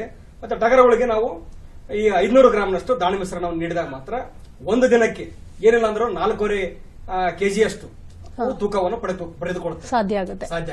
ಉಪಯುಕ್ತವಾದಂತ ಮಾಹಿತಿ. ಹಾಗೆ ಇನ್ನೊಬ್ಬರು ಕರೆ ಮಾಡಿದ್ದಾರೆ, ಬಸವಕುಮಾರ್ ಅಂತ ಅರಸೀಕೆರೆಯಿಂದ. ಹಲೋ ಹಲೋ ನಮಸ್ತೆ ಮೇಡಮ್. ಹಲೋ ನಮಸ್ತೆ ಮೇಡಮ್. ನಮಸ್ತೆ ಬಸವಕುಮಾರ್. ಹಾ ಹೇಳಿ ಮೇಡಮ್. ನಾವು ಮಾಮೂಲಿ ನಾಟಿ ಕುರಿ ಮತ್ತೆ ಆಡ್ನ ಸಾಕ್ಬೋದಾ ಅಂತ ಕೇಳೋಣ ಅಂತ ಕರೆ ಮಾಡಿದೆ. ಅವರು ನಾಟಿ ಕುರಿ ಮತ್ತು ಮೇಕೆನ ಸಾಕಬಹುದಾ ಅಂತ. ತಮ್ಮ ಸ್ಥಳೀಯವಾಗಿ ಸಿಗುವಂತಹ ನೀವು ಅರಸೀಕೆರೆ ನಂತರ ಹಾಸನ ಕುರಿ ಅಂತಂದಿದೆ. ಈ ರೀತಿ ಅವನು ಸಾಕಿದ್ರು ಕೂಡ ಅಲ್ಲಿ ಬೇಡಿಕೆ ಜಾಸ್ತಿ ಇರೋದು, ಮಾಂಸಕ್ಕೆ ಏನು ಬೇಡಿಕೆ ಜಾಸ್ತಿ ಇರುತ್ತೆ ಅದನ್ನು ಸಾಕಿದ್ರೆ ಬಹಳ ಒಳ್ಳೇದೇ ಆಗುತ್ತೆ. ಸೊ ಅದನ್ನ ನೋಡ್ಕೊಂಡು ಅವರು ನೋಡ್ಕೊಂಡು ಮಾರ್ಕೆಟ್ ಅವೈಲಬಿಲಿಟಿ, ಮಾರುಕಟ್ಟೆಗೆ ಅಲ್ಲಿ ಯಾವುದಕ್ಕ ಜನರು ಮಾಂಸಕ್ಕಾಗಿ ಯಾವ್ದು ಪ್ರಿಫರ್ ಮಾಡ್ತಿರ್ತಾರಲ್ಲ ಮೇಡಮ್, ಈಗ ಹಾಸನದಲ್ಲಿ ಅಂತಂದ್ರೆ ಹಾಸನ ಕುರಿ ಅಂತ ಬರುತ್ತೆ, ಅದನ್ನು ಸಾಕಿದ್ರೆ ಬಹಳ ಒಳ್ಳೇದು ಅರಸೀಕೆರೆ ಇರೋದನ್ನ. ಇನ್ನೊಬ್ಬರು ಕರೆ ಮಾಡಿದ್ದಾರೆ ತುಮಕೂರಿಂದ, ಮುಬಾರಕ್ ಅಂತ. ಹಲೋ ಹಲೋ ನಮಸ್ತೆ. ನಮಸ್ತೆ ಮುಬಾರಕ್. ಅನಿಲ್ ಸರ್ ಮತ್ತು ಮಂಜುನಾಥ್ ಸರ್ಗೆ ತುಂಬ ಹೃದಯದ ಧನ್ಯವಾದಗಳು ಇಷ್ಟಪಡ್ತೀನಿ. ಹೇಳಿ ಸರ್, ನಾನು ಒಂದು ಕೊಟ್ಟಿಗೆ ಪದ್ಧತಿಯಲ್ಲಿ ಒಂದು ಪ್ರಶ್ನೆ ಕೇಳಬೇಕಂತಿದ್ದೀನಿ ಸರ್. ಹೇಳಿ. Sir, Manjunath sir. ಹೇಳ್ರಿ ಸರ್, ಮನೆ ಅಂಗಳದಲ್ಲಿ ಸುಮಾರು ನಮ್ದು 4 ಸೈಡ್ ಅಷ್ಟು ಜಾಗ ಇದೆ. ಅದರಲ್ಲಿ ನಾವು ಆಡು ಮತ್ತು ಕುರಿಗಳನ್ನ ಸಾಕಣೆ ಮಾಡಬಹುದಾ ಸರ್? ಸರ್, ಇದರಲ್ಲಿ ಆಡು ಮನೆ ಅಂಗಳದಲ್ಲಿ ಸಾಕ್ಬೇಕಂದ್ರೆ ಆಡು ಸಾಕಿದ್ರೆ ಒಳ್ಳೇದು, ಕುರಿ ಸಾಕಿದ್ರೆ ಒಳ್ಳೇದು ಸರ್? ಮತ್ತೆ ಕರ್ನಾಟಕದಲ್ಲಿ ಅವೈಲಬಿಲಿಟಿ ಇರುವ ಯಾವ ತಳಿಗಳಿವೆ ಸರ್? ಅಲ್ಲ, ಈಗ ನಾವು ಉತ್ತರ ಕರ್ನಾಟಕದಲ್ಲಿ ಗುಲ್ಬರ್ಗಾದಲ್ಲಿ ಅಷ್ಟೇ ನಾವು ಆಡುಗಳ ತಳಿಗಳು ನಾವು ಉಸ್ಮಾನಾಬಾದಿ ತಳಿ ಅಂತಿದಾವ. ಬಟ್ ಅದು ಬಿಟ್ಟರೆ ಬೇರೆದಲ್ಲೆಲ್ಲ ನಾವು ಬೇರೆ ಪ್ರದೇಶದಲ್ಲೆಲ್ಲ ಕುರಿಗಳನ್ನೇ ಇದಾವ. ನಿಮ್ ತುಮಕೂರು ಇರೋದ್ರಿಂದ ಈ ಹಾಸನ ಆಯ್ತು, ಮತ್ತೆ ಈ ಮಂಡ್ಯ ಬನ್ನೂರು ತಳಿ ಅಂತಾನು ಬರ್ತದೆ, ಅವನನ್ನು ಸಾಕಬಹುದು ನೀವು. ನಿಮ್ ಮನೆ ಸುತ್ತಮುತ್ತನೇ ನೀವು ಬನ್ನೂರು ಕುರಿ ಆಯ್ತು, ಇಲ್ಲಪ್ಪ ಹಾಸನ ಕುರಿಗಳನ್ನು ಸಾಕಿದ್ರೆ ಬಹಳ ಒಳ್ಳೇದಾಗುತ್ತೆ. ಅಂದ್ರೆ ತುಮಕೂರು ಪ್ರದೇಶಕ್ಕೆ ಯಾವ ರೀತಿಯ ತಳಿ ಸೂಕ್ತ, ಹಾಗೇನೆ ನೀವು ಹೇಳಿದ್ರಿ ಕ್ರಾಸ್ ಬ್ರೀಡಿಂಗ್ ಮಾಡಿದ್ರೆ ಜಾಸ್ತಿ ಮಾರ್ಕೆಟಿಂಗ್ ಅದು ಯಾವ ರೀತಿ ಈಗ ಮಾರ್ಕೆಟಿಂಗ್ ಮಾಡೋದ್ರಿಂದ ಬನ್ನೂರು ಕುರಿಗೆ ನಾವು ಯಾವತ್ತೂ ಕ್ರಾಸ್ ಮಾಡ್ಸಕ್ ಹೋಗ್ಬಾರ್ದು ಮೇಡಮ್. ಯಾಕಂದ್ರೆ ಕರ್ನಾಟಕ ಸರ್ಕಾರದ ಒಂದು ಆದೇಶ ಇದೆ, ಒಳ್ಳೆ ಒಂದು ಉತ್ಕೃಷ್ಟವಾದ ಮಾಂಸ ಇರೋದ್ರಿಂದ ಇದು ಕ್ರಾಸ್ ಮಾಡಿಸಿನಲ್ಲಿ ಅದಕ್ಕೆ ಬನ್ನೂರು ಕುರಿಗೇನೆ ಜಾಸ್ತಿ ಮಾಂಸದ ಬೇಡಿಕೆ ಇರೋದ್ರಿಂದ ಬೇರೆ ಕ್ರಾಸ್ ಮಾಡಿಸಲು ಅಗತ್ಯತೆ ಇಲ್ಲ. ಯಾವ ಸೀಸನ್, ಯಾವ ಸಮಯದಲ್ಲಿ ಕ್ರಾಸಿಂಗ್ ಮಾಡಿಸೋದು ಉತ್ತಮ? ಸೀಸನ್ ಅಂತಂದ್ರೆ ಅದು ಜಾಸ್ತಿ ಅಂದ್ರೆ ಮಳೆಗಾಲ ಮತ್ತು ಚಳಿಗಾಲದಲ್ಲೇ ನಾವು ಅದಕ್ಕೆ ಬ್ರೀಡಿಂಗ್ ಸೀಸನ್ ಅಂತ ನಾವು ಹೇಳ್ತಾ ಇರ್ತೀವಿ, ಅವಾಗ ಕ್ರಾಸ್ ಮಾಡಿಸಿದ್ರೆ ಒಳ್ಳೇದಾಗುತ್ತೆ. ಮುಬಾರಕ್ ಅವರಿಗೆ ಉಪಯುಕ್ತವಾದಂತಹ ಮಾಹಿತಿಯನ್ನು ನೀಡಿದ್ರಿ. ಹಾಗೆ ಅನಿಲ್ ಅವರ ಇನ್ನೊಂದು ಪ್ರಶ್ನೆ ಇದೆ, ಯಾವ ಸೀಸನ್ ಅಲ್ಲಿ ನಾವು ಮರಿಗಳನ್ನ ತಂದು ಕುರಿ ಅಥವಾ ಮೇಕೆನ ಎಷ್ಟು ಮರಿಗಳನ್ನ ತರಬೇಕು, ಎಷ್ಟು ವಯಸ್ಸಲ್ಲಿ ಇರಬೇಕು, ಎಷ್ಟು ತಿಂಗಳು ಅವುಗಳನ್ನ ಸಾಕಿದ್ರೆ ನೀವು ಅದನ್ನ ಮಾರ್ಕೆಟಿಂಗ್ ಅಲ್ಲಿ ಇದು ಮಾಡಬಹುದು ಅನ್ನೋದನ್ನ? ಇದಕ್ಕೆ ಮೇಡಮ್ ಡಿಸೆಂಬರ್ ಒಂದು ಸೂಕ್ತವಾದ ಟೈಮಿಂಗ್ ಇದಕ್ಕೆ. ಅದರ ಆ ಟೈಮಿಗೆ ನೀವು ಲೋಡೆಡ್ ಅಥವಾ ಗಬ್ ಕುರಿ ತಂದ್ರಂತಂದ್ರೆ ಅದಕ್ಕೆ ಈಗ ಮುಂದೆ ಈದಿದ್ ಕುರಿ 3 ತಿಂಗಳ ತನ ತಾಯಿ ಹಾಲಿನ ಮೇಲೆ ಅವಲಂಬಿತಿರ್ತದೆ. ಅದಕ್ಕೆ ಖರ್ಚು ವೆಚ್ಚ ಏನೂ ಹತ್ತಲ್ಲ ಮರಿಗಳಿಗೆ. ಆದ 3 ತಿಂಗಳ ನಂತರ 6 ತಿಂಗಳವರೆಗೆ ಬಕ್ರೀದ್ ತನೂ ನೀವು ಅದಕ್ಕೆ ಸಾಕಿದ್ರಂತಂದ್ರೆ ಬಕ್ರೀದ್ನಾಗ ಒಂದು ವಿಶೇಷವಾಗಿ ಒಂದು ಮಾರ್ಕೆಟ್ ತುಂಬಾ ಬೇಡಿಕೆ ಇರುತ್ತೆ ಆ ಮಾರ್ಕೆಟ್ನಲ್ಲಿ. ಆ ಟೈಮಿಂಗ್ನಲ್ಲಿ ನೀವು ಒಂದು ಕುರಿ ಮಿನಿಮಮ್ 10,000 ರೂಪಾಯಿಗಿಂತ ಮೇಲ್ಪಟ್ಟು ಮಾರಬಹುದು ಮೇಡಮ್. ಈ ರೀತಿ ಮಾಡಬಹುದು. ಇನ್ನೂ ಲಾಭಾಂಶ ಜಾಸ್ತಿ ಬರಬೇಕು, ಕೆಲವು ತಳಿಗಳನ್ನ ತಂದು ಮಾಡ್ತಾರೆ. ಯಾವ ರೀತಿ ಕ್ಯಾಲ್ಕುಲೇಷನ್ ಮಾಡ್ತೀರಿ? ಲಾಭಾಂಶ ಅಂದ್ರೆ ಹೋದ್ ಕುರಿನ ತಗೊಂಡ್ರೆ ಲಾಭಾಂಶ, ಖರ್ಚು ವೆಚ್ಚ ನೀವು 6 ರಿಂದ 9 ತಿಂಗಳು ಸಾಕಿರ್ತೀರಾ, ಹೇಗೆ ಅದು ಸಾಧ್ಯ ಮಾಡ್ತೀರಿ ಅನಿಲ್? ಅದಕ್ಕೆ ನೋಡ್ರಿ ಮೇಡಮ್, ಒಂದು ಕುರಿ ಬಗ್ಗೆ ನಾವು ಮಿನಿಮಮ್ ಡೈಲಿ ವೈಸ್ ಒಂದು ಕುರಿಗೆ ಮಿನಿಮಮ್ 10 ರೂಪೀಸ್ ನಮ್ಗೆ ಖರ್ಚು ಬರುತ್ತೆ ಮೇಡಮ್. ಅದಕ್ಕೆ ಅದರಲ್ಲಿ ಕಾನ್ಸಂಟ್ರೇಟ್ ಫುಡ್ ಆಯಿತು, ಇವ್ರ ವೈಜ್ಞಾನಿಕ ಇದು ಔಷಧಗಳು ಆಯಿತು, ಎಲ್ಲ ಬತ್ತು ಮೇಡಮ್. ಅದ್ರ ಆಳು ಮಕ್ಕಳು ಪಗಾರ ಬತ್ತು, ಎಲ್ಲ ಬತ್ತು ಮೇಡಮ್. ಮಿನಿಮಮ್ ಮಂತ್ಲಿ 300 ರೂಪೀಸ್ ಅದಕ್ಕೆ ಒಂದು ಖರ್ಚು ಬರುತ್ತೆ. ಆದರೆ ಅದು ಈದಿದ ಮರಿದಕ್ಕೆ 3 ತಿಂಗಳ ತನಕ ಅದಕ್ಕೆ ಖರ್ಚು ಇರಲ್ಲ. ಆ ಏನು 3 ತಿಂಗಳಾದ ನಂತರ ನೀವು ಮಾರ್ಲಿಕ್ಕೆ ಹೋದ್ರೆ ಮಾರ್ಕೆಟ್ ಬೇಡಿಕೆಯಲ್ಲಿ ನಿಮ್ಗೆ ಮಿನಿಮಮ್ 2000 3000 ತನಕ ನಿಮ್ಗೆ ಒಂದು ಮರಿಗೆ ನಿಮ್ಮ ಅಮೌಂಟ್ ಸಿಗುತ್ತೆ. ಆ 3,000 ಪೂರ ನಿಮ್ಗೆ ಫುಲ್ಲಿ ಲಾಭ ಇರುತ್ತೆ ಮ್ಯಾಮ್. ಪೂರ್ತಿ ಲಾಭನೇ ಸಿಗುತ್ತೆ, ಲಾಭಾಂಶನೇ ಜಾಸ್ತಿ ಇರುತ್ತೆ. ಇನ್ನೊಬ್ರು ಕರೆ ಮಾಡಿದ್ದಾರೆ ಕಲಬುರಗಿಯಿಂದ, ಮಲ್ಲಿಕಾರ್ಜುನ್ ಅಂತ. ಹಲೋ ಹಲೋ, ನಮಸ್ತೆ ಮಲ್ಲಿಕಾರ್ಜುನ್, ಹೇಳಿ.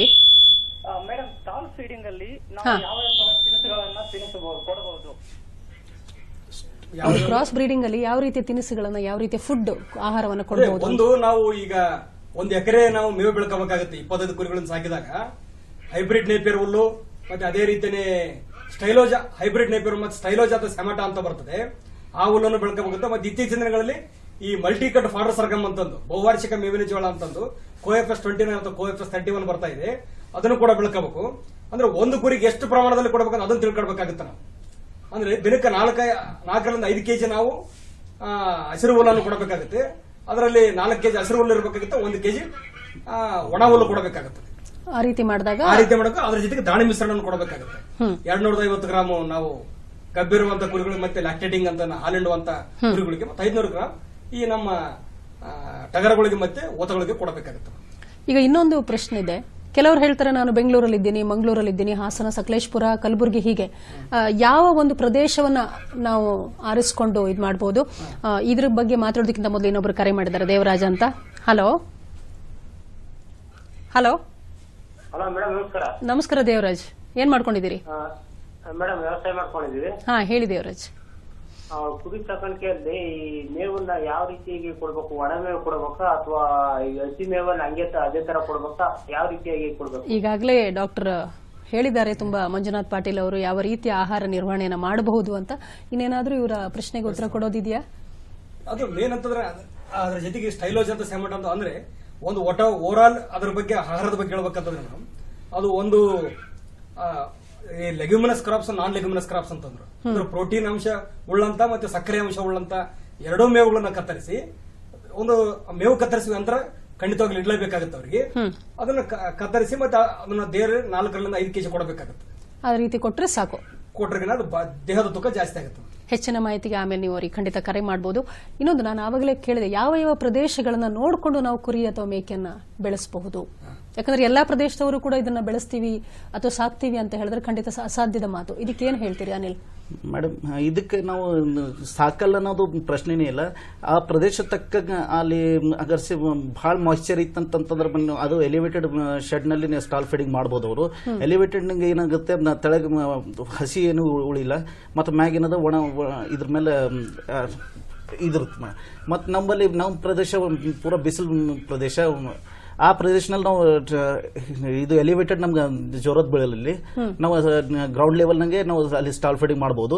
ಮತ್ತು ಈಗ ತುಮಕೂರಲ್ಲಿ ಯಾವುದೇ ಡಿಸ್ಟಿಕ್ ಅಲ್ಲಿ ಅಲ್ಲಿಂದ ಆ ಕ್ಷೇತ್ರದ ಹೊಂದ್ಕೊಳ್ಳುವ ತಳಿನೇ ಅಲ್ಲಿ ನೀವು ಸಾಕ್ಬಹುದು. ಡಾಕ್ಟರ್ ಮಂಜುನಾಥ್ ಪಾಟೀಲ್ ಅವರ, ನೀವು ಹೇಳಿದ್ರೆ ತೇವಾಂಶ ಜಾಸ್ತಿ ಇದ್ದಷ್ಟು ನ್ಯೂಮೋನಿಯಾ ಈ ರೀತಿಯ ಕಾಯಿಲೆಗಳು ಬರುತ್ತೆ. ಇಲ್ಲಿ ನಾವು ಹೇಳ್ತಾ ಇರೋಣ, ಹೆಚ್ಚು ಕಾಡು ಇರುವಂತಹ ಪ್ರದೇಶಗಳಲ್ಲಿ ಮತ್ತೆ ಆಮೇಲೆ ಹೆಚ್ಚು ಮಳೆ ಬೀಳುವಂತಹ ಪ್ರದೇಶಗಳಲ್ಲಿ ಇದು ಕುರಿ ಮತ್ತು ಆಡ ಸಾಕಾಣಿಕೆ ಸೂಕ್ತವಲ್ಲ. ಯಾಕಂತಂದ್ರೆ ಜಾಸ್ತಿ ಮಳೆ ಬೀಳುವಂತ ಪ್ರದೇಶ ಮತ್ತು ತೇವಾಂಶ ಇರುವಂತಹ ಪ್ರದೇಶ ಈ ಉಸಿರಾಟ ತೊಂದರೆ ಜಾಸ್ತಿ ಆಗುತ್ತದೆ. ಹೆಚ್ಚಾನೆಚ್ಚು ಕುರಿ ಮತ್ತು ಆಡುಗಳಿಗೆ ರೋಗ ಬರುವಂತ ದಿನ ಹೇಳ್ಬೇಕಂತಂದ್ರೆ ನಾವು ಮಳೆಗಾಲದ ದಿನನೇ. ಚಳಿಗಾಲ ಮತ್ತು ಈ ಬೇಸಿಗೆ ಕಾಲ ಅತಿ ಸೂಕ್ತವಾದಂತ ದಿನಗಳು ಯಾವುದಕ್ಕೆ ಕುರಿ ಮತ್ತು ಈ ಬೇಸಿಗೆ ಕಾಲ ಅತಿ ಸೂಕ್ತವಾದಂತ. ಸೊ ಈ ರೀತಿಯಾಗಿ ಹೆಚ್ಚು ಗುಡ್ಡಗಾಡುಗಳಿರುವಂತಹ ಪ್ರದೇಶ ಇಲ್ಲ ಅಂತಂದ್ರೆ ಬಂಜರ ಭೂಮಿ, ಈ ಮತ್ತೆ ಜಾಸ್ತಿ ಕಲ್ಟಿವೇಬಲ್ ಲ್ಯಾಂಡ್ ಅಂತ ಹೇಳಿದ್ರು ಅಂದ್ರೆ ಬೆಳೆ ಇರಲಾರ್ದಂತ ಪ್ರದೇಶಗಳು, ಅಂತಹ ಪ್ರದೇಶ ಬಹಳ ಸೂಕ್ತ ಇದಕ್ಕೆ.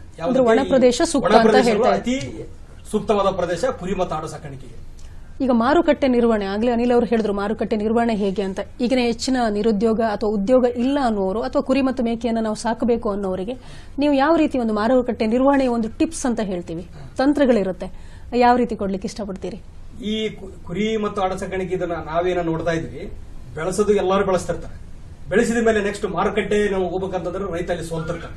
ಅದನ್ನ ಅವಾಯ್ಡ್ ಮಾಡ್ಬೇಕಂದ್ರೆ ಏನ್ ಮಾಡ್ಬೇಕಾಗುತ್ತೆ, ದೇಹದ ತೂಕಕ್ಕೆ ಅನುಗುಣವಾಗಿ ಅವ್ನು ಮಾರಾಟ ಮಾಡಬೇಕಾಗುತ್ತೆ. ಉದಾಹರಣೆಗೆ ನಾವು ಹೇಳ್ಬೇಕಂದ್ರೆ ಎಳಗ ಕುರಿ ಆಯ್ತು, ಕೆಂಗುರಿ ಕುರಿ ಮಾರ್ಕೆಟ್ ನಲ್ಲಿ 250 ರೂಪಾಯಿ ಕೆಜಿ ಇದೆ. ಉಸ್ಮಾನಾಬಾದ್ ಆಡುಗಳನ್ನು ಕೂಡ, ಈ ಮೇಕೆ ಕೂಡ 250 ರೂಪಾಯಿ ಕೆಜಿ ಇದೆ. ಅದೇ ಉತ್ತರ ಭಾರತದಲ್ಲಿರುವಂತಹ ಜಮನಾಪುರಿ ಆಡಾಯ್ತು, ಇಲ್ಲ ಅಂತಂದ್ರೆ ಬಾರ್ಬಾರಿ ಬೀಟಲ್ 400 ರೂಪಾಯಿ ಕೆಜಿ ಇದೆ. ಈ ರೀತಿ ಮಾರುಕಟ್ಟೆ ಮಾಡಿದಾಗ ಖಂಡಿತವಾಗಿಯೂ ರೈತನಿಗೆ ಒಂದು ಒಳ್ಳೆ ಆದಾಯ ಸಿಗುತ್ತದೆ. ಅದೇನಾಗ್ತದೆ, ಈ ಮಧ್ಯವರ್ತಿಗಳ ಕಾಟದಿಂದ ಆಮೇಲೆ ದೇಹದ ತೂಕಕ್ಕೆ ಅನುಗುಣವಾಗಿ ಮಾಡುವುದಿಲ್ಲ. ಎಲ್ಲಿ ಈ ಸಂತೆಯಲ್ಲಿ ಆಯ್ತು, ಮಾರುಕಟ್ಟೆಯಲ್ಲಿ ಮಾಡಲಾರ ಸಲುವಾಗಿ ಅದು ರೈತನಿಗೆ ಹಾನಿ ಆಗ್ತಾ ಇದೆ, ಆರ್ಥಿಕವಾಗಿ ಸಂಕಷ್ಟಕ್ಕೊಳಗಾಗ್ತಾ ಇದ್ದಾರೆ. ಈ ದೇಹದ ತೂಕಕ್ಕೆ ಅನುಗುಣವಾಗಿ ಮಾರಾಟ ಮಾಡಿದಾಗ ಮಾತ್ರ ಖಂಡಿತವಾಗಿ ಲಾಭ ಸಿಗುತ್ತದೆ. ಖಂಡಿತವಾಗ್ಲೂ ಹೌದು. ಈ ಒಂದು ಕಾರ್ಯಕ್ರಮಕ್ಕೆ ಬಂದು ಕುರಿ ಮತ್ತು ಮೇಕೆ ಸಾಕಾಣಿಕೆಯಿಂದ ಕೂಡ ನೀವು ಆದಷ್ಟು ಆದಾಯವನ್ನು ಪಡೆಯಬಹುದು ಅಂತ ತಿಳಿಸಿಕೊಟ್ಟಂತಹ ಡಾಕ್ಟರ್ ಮಂಜುನಾಥ್ ಪಾಟೀಲ್ ಹಾಗೂ ಅನಿಲ್ ಅವರಿಗೆ ಕಾರ್ಯಕ್ರಮದ ಪರವಾಗಿ ಮತ್ತೊಮ್ಮೆ ಧನ್ಯವಾದಗಳನ್ನ ತಿಳಿಸ್ತಾ ಕಾರ್ಯಕ್ರಮ ಮುಗಿಸ್ತಾ ಇದ್ದೀವಿ. ನೋಡ್ತಾ ಇರಿ. ನಮಸ್ಕಾರ.